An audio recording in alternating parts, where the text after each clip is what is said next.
जय हिंद साथियों। शब्द के दुनिया में हमने शब्द का परिभाषा देख लिया था। आज हम शब्द का महत्वपूर्ण 50 वस्तुनिष्ठ प्रश्न की व्याख्या के साथ आ जाओ।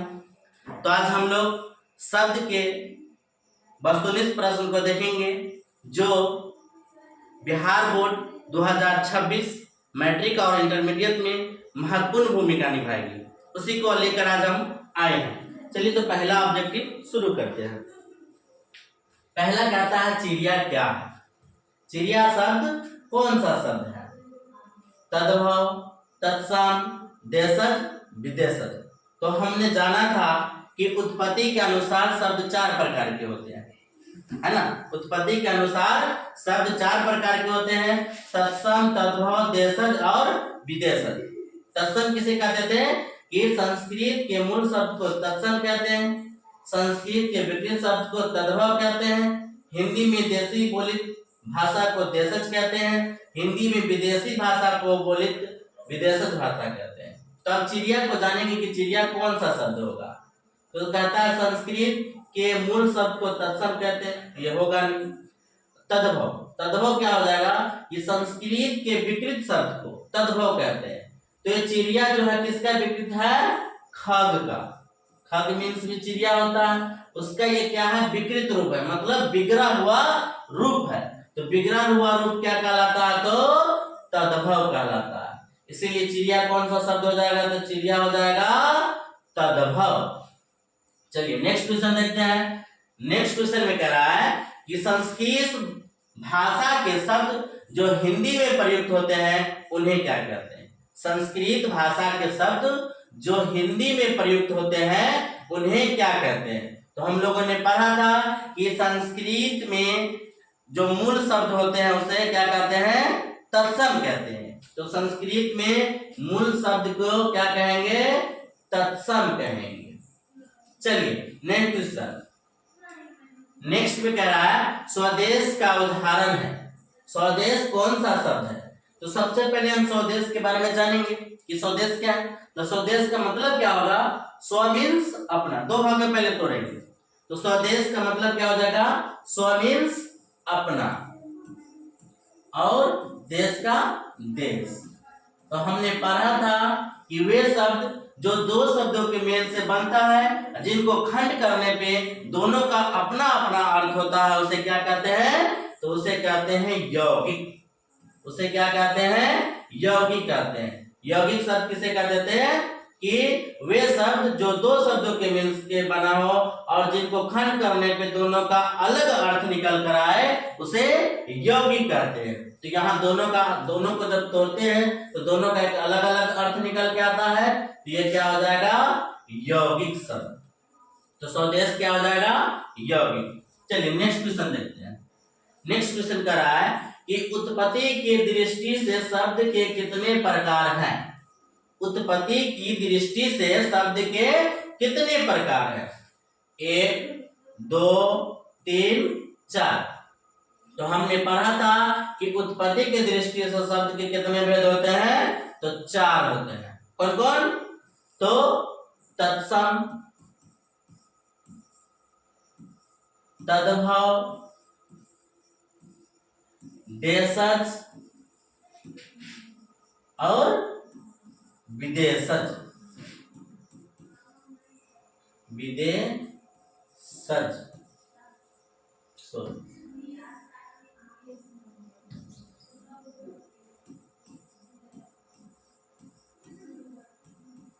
ये हो जाएगा कौन सा? उत्पत्ति की दृष्टि से शब्द 4 प्रकार के होते हैं। कौन कौन? तत्सम, तद्भव, देशज, विदेशज। चलिए नेक्स्ट क्वेश्चन। नेक्स्ट कह रहा है कि वैसे शब्द जिनका कोई अर्थ नहीं निकलता है क्या कहलाता है? वैसे शब्द जिनका कोई अर्थ नहीं होता है वे क्या कहलाते हैं? सार्थक। तो सार्थक में तो हमने बताया था आप लोगों को कि वैसे शब्द जिनका एक अर्थ निकल कर आए उसे सार्थक शब्द कहते हैं। तो सार्थक होगा नहीं, यहाँ तो कह रहा है कि कोई अर्थ नहीं निकल कर आए उसे क्या कहते हैं? निरर्थक। हाँ, तो हो जाएगा क्या आंसर? निरर्थक। निरर्थक का अर्थ क्या होता है? निरर्थक का अर्थ होता है कि वैसा शब्द जिसका कोई अर्थ नहीं निकल कर आए, वैसा शब्द जिनका कोई अर्थ नहीं निकल कर आए वे क्या कहलाते हैं? तो निरर्थक शब्द कहलाते हैं। जैसे हमने लिखा था यगा, यगा का कोई अर्थ नहीं निकलेगा, लेकिन इसी जगह हम लिख देंगे क्या? गाय, तो गाय का एक अर्थ निकलेगा, ये हो जाएगा सार्थक शब्द। लेकिन यगा लिख देंगे तो इसका कोई अर्थ नहीं निकलेगा, तो ये हो जाएगा निरर्थक शब्द। ठीक है, नेक्स्ट क्वेश्चन आगे कहता है कि इनमें से कौन सा शब्द रूढ़ है? इनमें से कौन सा शब्द रूढ़ है? विद्यालय। सबसे पहले हम रूढ़ जानेंगे कि रूढ़ क्या होता है। तो हमने जाना था रूढ़ के बारे में कि वैसा शब्द जिनका खंड करने पे कोई सार्थक अर्थ न निकले, वैसा खंड जिनके खंड करने पे कोई सार्थक अर्थ नहीं निकले उसे रूढ़ कहते हैं। जैसे हम लोगों ने देखा था गाय के बारे में, चाहे घर के बारे में, है ना, हम लोगों ने देखा था घर के बारे में। घर को हम लोगों ने क्या था? घ धन र। अगर ये इनको अलग अलग करते हैं तो ना घ का अर्थ होगा ना र का कोई अर्थ होगा, तो ये क्या हो जाएगा? रूढ़। तो इसमें विद्यालय, तो विद्यालय का क्या हो जाएगा? विद्या जो आले मतलब विद्यालय, है ना, तो इसका दोनों का अर्थ अलग हो जाएगा। विद्या का मतलब विद्या, आलय का मतलब घर, विद्यालय का घर, तो ये तो होगा नहीं। दशानन, दशानन भी एक अलग अर्थ बना कर देता है, जैसे रावण, तो ये भी नहीं होगा, इसको भी खंड करेंगे तो अलग अर्थ निकलेगा। विद्यार्थी, विद्यार्थी को अगर दो भाग में तोड़ते हैं तो इसका भी खंड करते हैं दो भागों में, तो ये भी अलग अलग हो जाएगा। विद्या जो अर्थ, ये भी नहीं होगा। कमल, चलिए कमल तो है, इसका एक अलग विशेष अर्थ निकल कर आता है, लेकिन इसको अगर हम तोड़ेंगे तो इसका जैसे कि हो जाएगा क म ल, लेकिन ये तीनों का कोई अर्थ नहीं निकल कर आएगा, इसीलिए ये क्या हो जाएगा? इसका आंसर कमल। चलिए नेक्स्ट क्वेश्चन, नेक्स्ट कह रहा है कि निम्नलिखित में कौन तद्भव शब्द है? निम्नलिखित में कौन तद्भव शब्द है? गृह, पुष्प, घर, खर। तो हमने जानते हैं कि गृह तो संस्कृत के शब्द है, तो संस्कृत के शब्द को तत्सम कहते हैं। पुष्प, पुष्प भी संस्कृत के शब्द है, तो ये भी क्या कहलाएगा? तत्सम कहलाएगा। घर, घर हो जाएगा क्या? तद्भव शब्द, क्योंकि संस्कृत के विकृत रूप को तद्भव कहते हैं, और ये संस्कृत जो गृह का विकृत रूप हो जाएगा घर, ये हो जाएगा तत्सम और ये हो जाएगा तद्भव। तो तद्भव शब्द कौन हो जाएगा?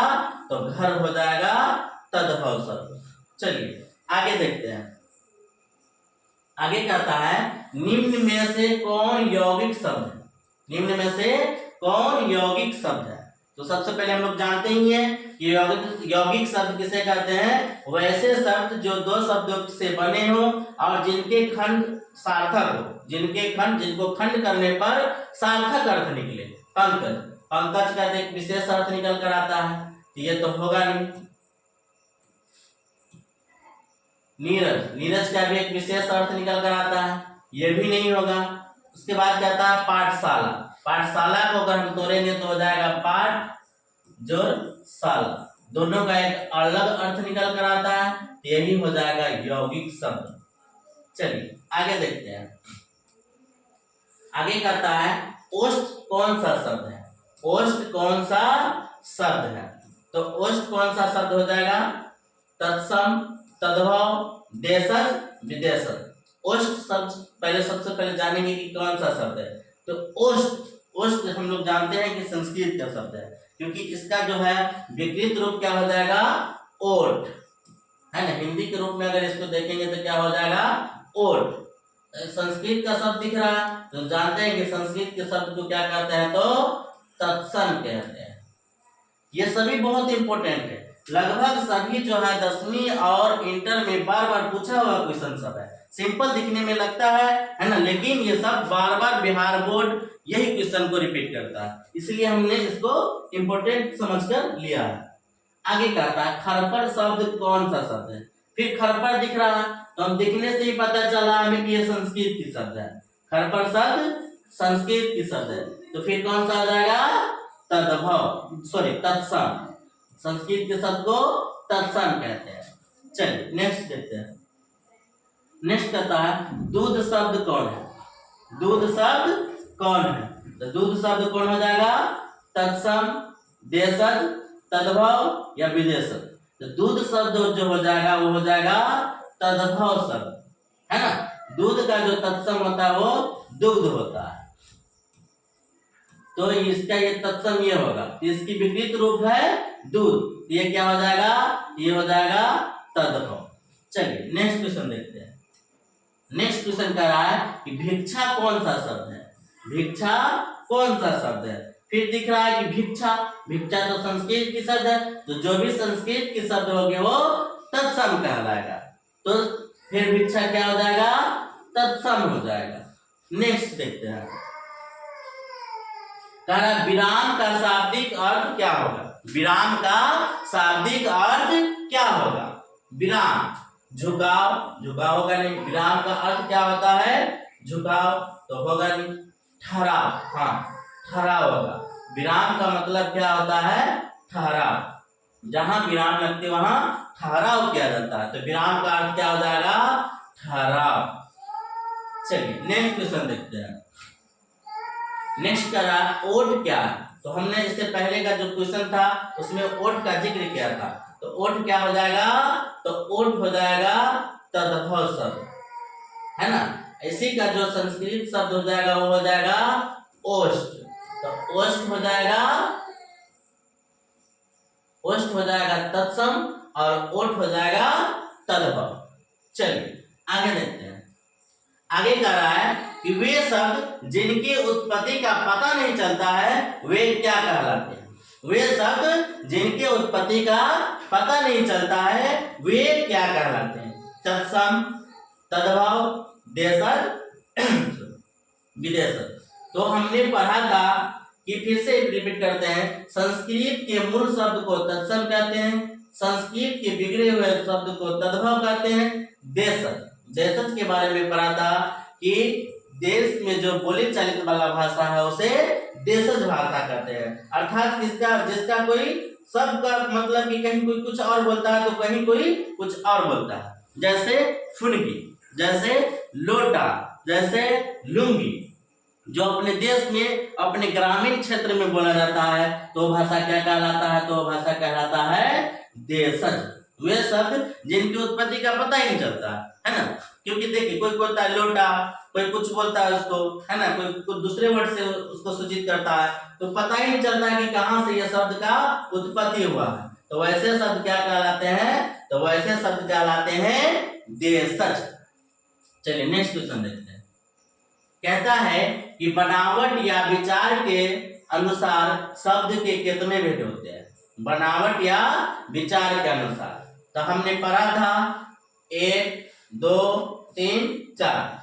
तो हमने पढ़ा था बनावट या विचार या यह कह ले रचना, बनावट या रचना के अनुसार शब्द के कितने भेद होते हैं? तो बनावट या रचना के अनुसार शब्द के 3 भेद होते हैं। कौन कौन? एक हो जाएगा रूढ़, यौगिक और योग रूढ़।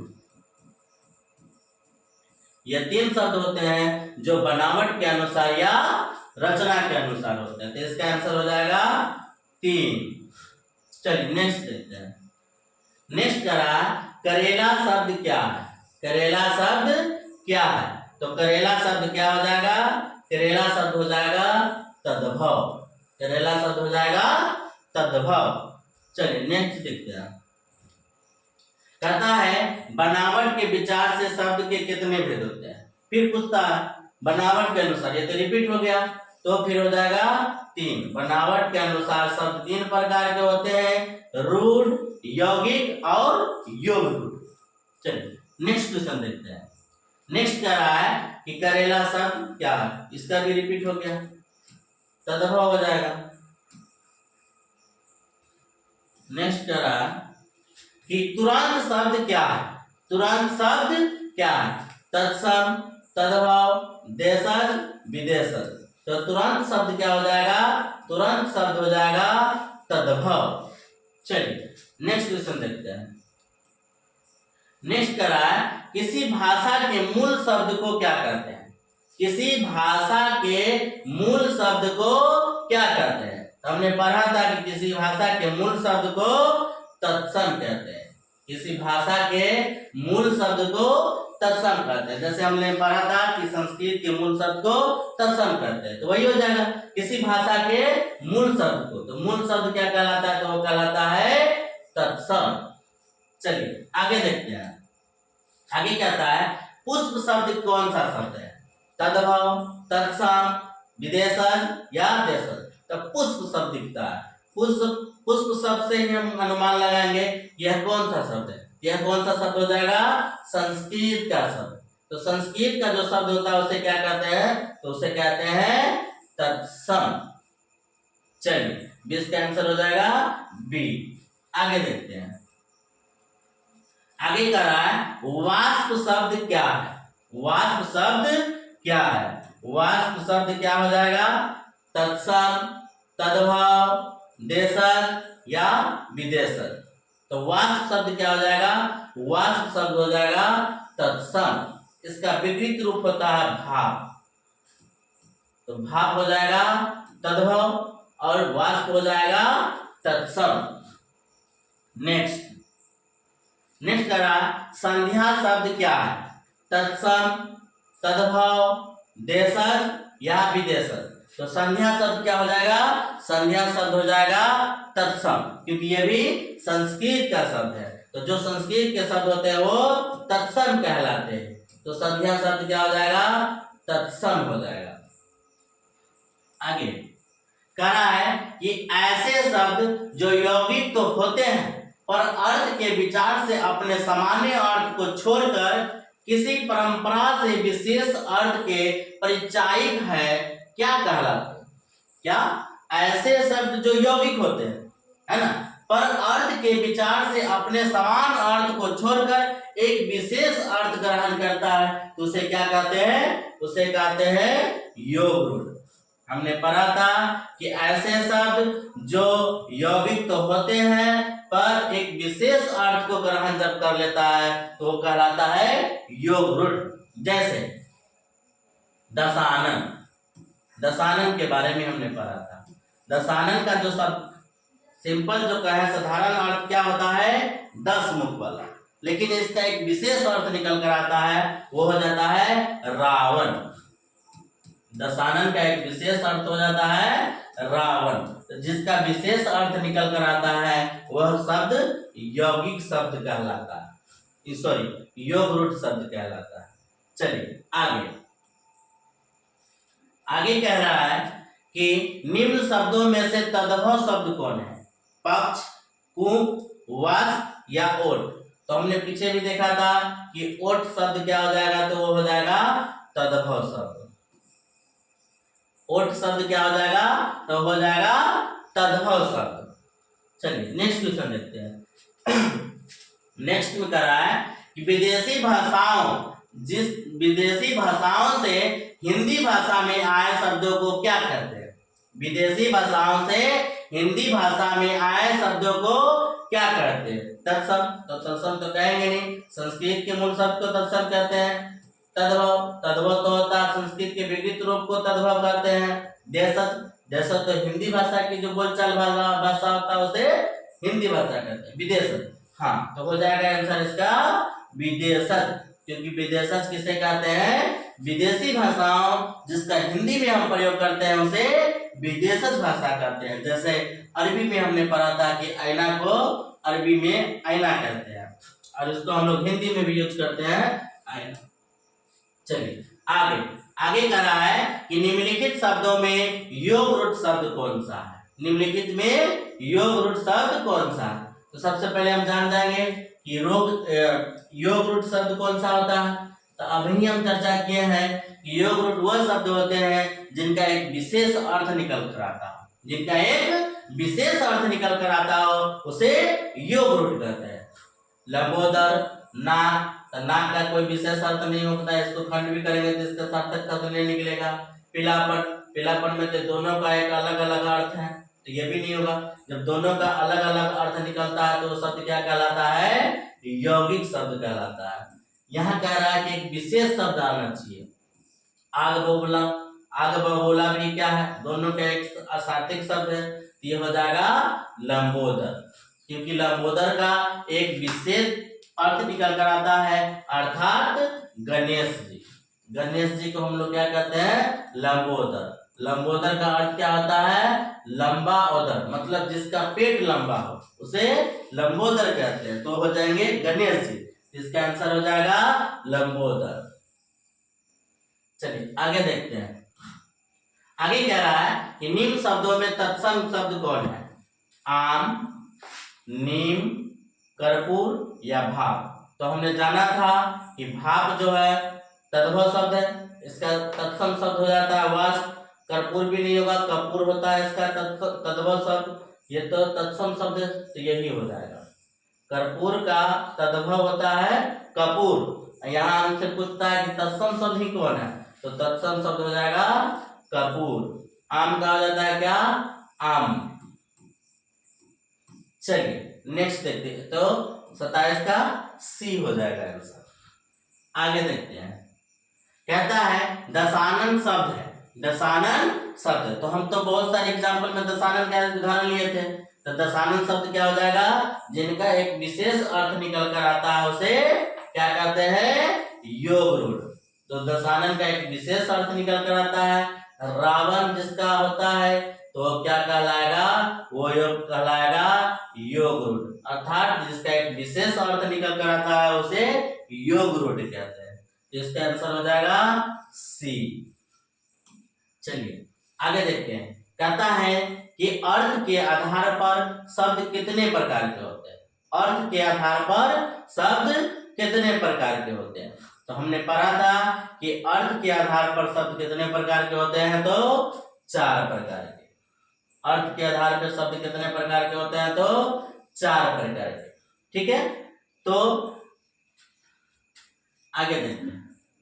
आगे कहता है कि शब्द शक्ति के आधार पर शब्द कितने प्रकार के होते हैं? शब्द शक्ति के आधार पर शब्द कितने प्रकार के होते हैं? तो शब्द शक्ति के आधार पर शब्द कितने प्रकार के होते हैं? तो 3 प्रकार के होते हैं। शब्द शक्ति के आधार पर शब्द कितने प्रकार के होते हैं? 3 प्रकार के होते हैं। तो चलिए इसका जो है आप लोग कमेंट में हमें बताएंगे कि शब्द शक्ति के आधार पर शब्द 3 प्रकार का होता है, वो शब्द कौन कौन है। अगर आप नहीं जानते हैं तो हमारे चैनल MS टीचिंग पॉइंट पे जाएंगे, वहां आपका इसका आंसर मिल जाएगा। आप हमें कमेंट में जरूर बताएं। फिर हम मिलते हैं आपके नेक्स्ट वीडियो में। जब तक के लिए आपका दिन शुभ।